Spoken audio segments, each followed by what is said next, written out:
হিন্দ। আজ তৃতীয় শ্রেণীর প্রভাতী গণিত অনুশীলন বই থেকে প্রশ্নপত্র আমরা সমাধান করব। এখানে এমন কিছু জিনিস আমরা শিখব এখান থেকে, যেগুলো আমাদের প্রথম পার্বিক মূল্যায়ন, দ্বিতীয় পার্বিক মূল্যায়ন, বিভিন্ন বৃত্তিমূলক পরীক্ষার ক্ষেত্রে খুব কাজে লাগবে। এছাড়াও এখানে অনেক কিছু শিখবো আমরা, যেগুলো আমাদের পরবর্তীকালেও বিভিন্ন অঙ্ক করার ক্ষেত্রে কাজে লাগবে। তো ক্লাসটা আমরা মন দিয়ে দেখব। যদি কারোর কোথাও বুঝতে সমস্যা হয় অবশ্যই কমেন্ট করে জেনে নেব। তো চলো শুরু করি। প্রথমে দেখো এখানে দেওয়া আছে প্রশ্নপত্র 1, সময় দেওয়া আছে 30 মিনিট আর পূর্ণমান 25। তো দেখো শুরু থেকে আমি করি। এখানে দেখো প্রথমে লেখা আছে কথায় লেখো। তাহলে কথায় লিখতে হবে আমাদের, এটা আমরা প্রত্যেকে বুঝতে পারছি। কত লেখা আছে? 3 শতক। তাহলে 3টে করে ঘর, 3টে 3টে 3টে 3টে 3টে, তাহলে 3টে করে আমার অঙ্ক দেওয়া আছে। তাহলে প্রথমটা কত হবে? 300, তোমরা লিখবে 352 হলো। তারপরে দেখো 675,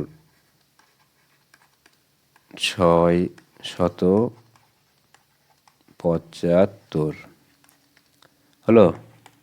তারপরে দেখো 179। তারপরে দেখো 422, 422। তারপরে দেখো 783। তাহলে আমাদের সহজ জিনিস আমরা শিখেছি এখান থেকে, এগুলো আমরা প্রত্যেকে পারি। তারপরে দেখো খালি ঘরে এই লেস দ্যান গ্রেটার দ্যান বসাতে হবে। কোথাও শিখে এসেছি আগের ক্লাসগুলোতে, এটাকে বলে লেস দ্যান, এটাকে বলে গ্রেটার দ্যান। এই গ্রেটার দ্যান, এই যে চিহ্ন, এই চিহ্ন মনে করো এটা কুমিরের মুখ, ঠিক আছে? এটা কি কুমিরের মুখ? এটা এর মাঝখানে এই গ্রেটার দ্যান চিহ্ন, এই চিহ্নর এই সামনে থাকবে বড় সংখ্যা, এদিকে থাকবে ছোট সংখ্যা। মানে এই গ্রেটার দ্যানের সামনে বড় সংখ্যা, এখানে ছোট সংখ্যা। মনে করো এখানে 8 আছে, তাহলে 8-এর কম হবে, সেটা 0 হতে পারে, 1 2 3 4 5 6 7 পর্যন্ত হবে। 8-এর থেকে কী হবে? ছোট সংখ্যা হবে। আর লেস দ্যান ঠিক উল্টো হবে, এখানে 5 হলে এখানে 5-এর কম, সে 4 হতে পারে, 1 হতে পারে, 3 হতে পারে, 2 হতে পারে, উল্টো সংখ্যা বসবে। বোঝা গেল?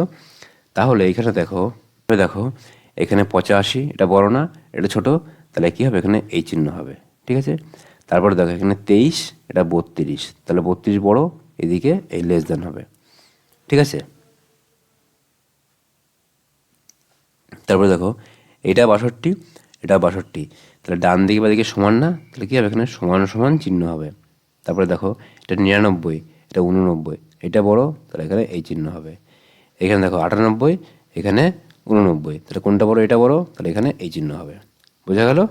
একদমই সহজ, কিন্তু আমাকে জানা জরুরি যে কোন দিকে বড় কোন দিকে ছোট। এটা হলেই, এটা বুঝতে পারলে আমাদের অঙ্ক সমাধান হয়ে যাবে। তারপরে দেখো এখানে কী বলেছে? যোগ করতে হবে। তাহলে সরল অঙ্ক মতো, তাহলে এই দুটো যোগ করে দেবো, যোগ করে এটা বাদ দেবো। তাই নর্মাল যোগ করো তুমি। এখানে 27 আর 23 যোগ করে দাও। 7 আর 3 10, যদি 4 রাখে 5 50, এর থেকে তুমি 11 বাদ দিয়ে দাও। নর্মালি 11 বাদ দিয়ে দাও, যা হবে তাই। কত হবে? 9, আর এদিকে 39, তাহলে 3 39 70। এটা তাই করবো। এই দুটো যোগ করব, যোগ করে এটা বাদ দেবো। তাহলে 123, এর সঙ্গে যোগ হবে 32, যোগ করে দিই। 3 আর 2 5, 3 আর 2 5, 1 হলো। এর সঙ্গে আমি 5 আর 6 56 বাদ দেবো আমি, তাই বাদ দিয়ে দিই, নর্মাল যেমন বাদ দিতে হয়।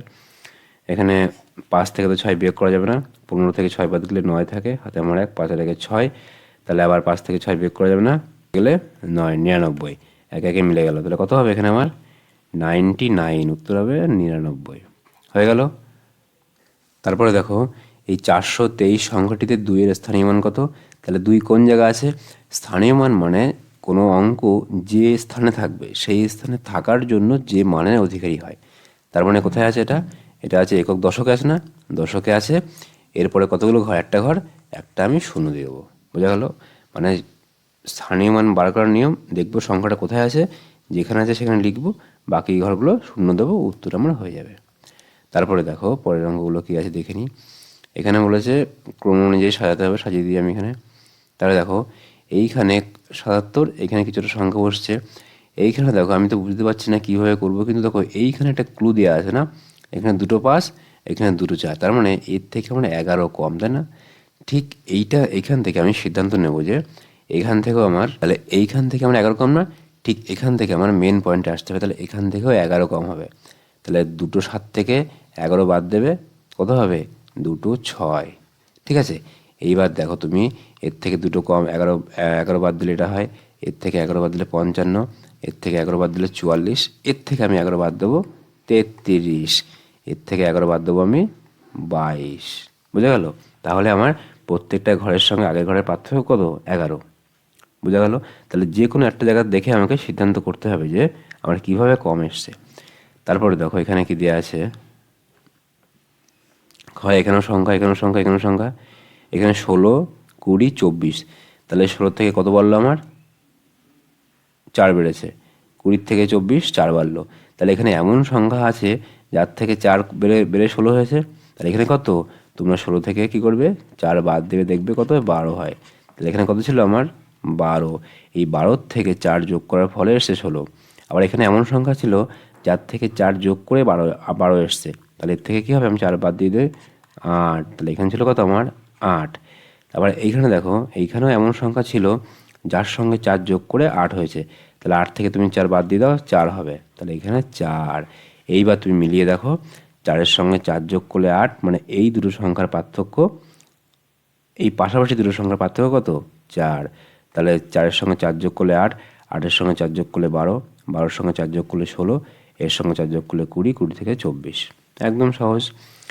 তারপরে দেখো এইখানে কিছু সংখ্যা দেওয়া আছে, এবার সংখ্যা আমি তো সিদ্ধান্ত নেবো যে প্রত্যেকটা ঘরের পার্থক্য কত।